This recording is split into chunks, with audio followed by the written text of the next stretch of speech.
आज मैं बनाने जा रही हूँ मुंबई स्ट्रीट स्टाइल तवा पुलाव। आज मैं उससे भी अच्छा ट्राई करूँगी बनाने का और हेल्दी। तो आइए इसकी रेसिपी देखते हैं कैसे बनती है ये। तो यहाँ पे लिया है मैंने पैन, उसके अंदर डाला है 1 चम्मच तेल, थोड़ा सा मैंने यहाँ पे बटर ऐड किया है। अगर आप घी डालना चाहें तो घी भी डाल सकते हैं। आधा चम्मच मैंने यहाँ पे जीरा डाला है। जीरा हल्का सा रोस्ट होते ही मैंने यहाँ पे आधा चम्मच के करीब हींग डाल दिया है और एक बारीक कटा हुआ अब प्याज डाल देंगे। प्याज को हम मिक्स कर देंगे। मिक्स करते ही मैंने यहाँ पे शिमला मिर्च, गाजर और शिमला मिर्च डालने के बाद मैंने कम से कम इसे 4 से 5 मिनट तक मीडियम लो फ्लेम पे इसको भुना था।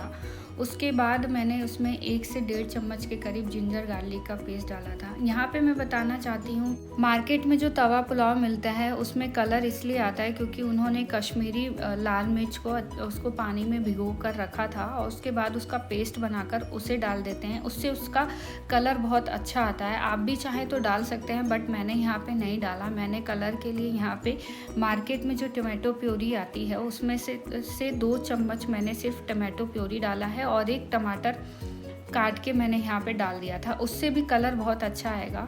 अगर आप वो भी नहीं डालना चाहें तो स्किप कर सकते हैं और उसकी जगह कश्मीरी लाल मिर्च जो आता है उस 1 चम्मच डाल सकते हैं। अब यहाँ पे मैंने थोड़ा सा नमक डाल दिया है। अब इन सभी को हम अच्छे से भुनेंगे।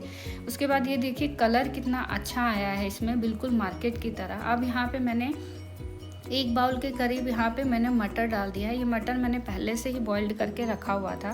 अब यहाँ मेन चीज़ ये है कि यहाँ पे हमने 1 से 1.5 चम्मच पाव भाजी मसाला डालना ही है। उसके बाद मैंने यहाँ पे आधा चम्मच लाल मिर्च पाउडर, थोड़ा सा हल्दी और बिल्कुल ही थोड़ा सा मैंने यहाँ पे धनिया पाउडर डाला है। पाव भाजी मसाला इसमें मस्ट है, उसी से यहाँ पे तवा पुलाव में टेस्ट आता है।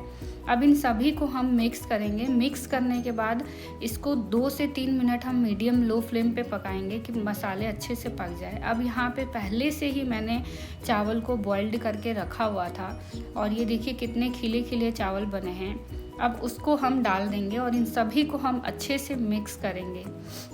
मिक्स करने के बाद ये देखिए हमारा जो तवा पुलाव है बहुत बढ़िया से बनकर तैयार हुआ है। बिल्कुल मार्केट की तरह लग रहा था और ये बिल्कुल वैसा ही बना था। आप एक बार ज़रूर ट्राई करें। मिक्स करने के बाद ये सारी चीज़ें ज़्यादा हमें नहीं पकाना है, सिर्फ 1 से 2 मिनट इसे हमें पकाना है, इससे ज़्यादा नहीं, क्योंकि सारी चीज़ें ऑलरेडी पकी हुई हैं और हमारा ये तवा पुलाव बिल्कुल मार्केट स्टाइल बनकर तैयार है। आप मुझे कमेंट बॉक्स में ज़रूर बताएं आपको मेरी ये रेसिपी कैसी लगी और प्लीज़ मेरे चैनल को लाइक, सब्सक्राइब और शेयर करना ना भूलें। Thank you.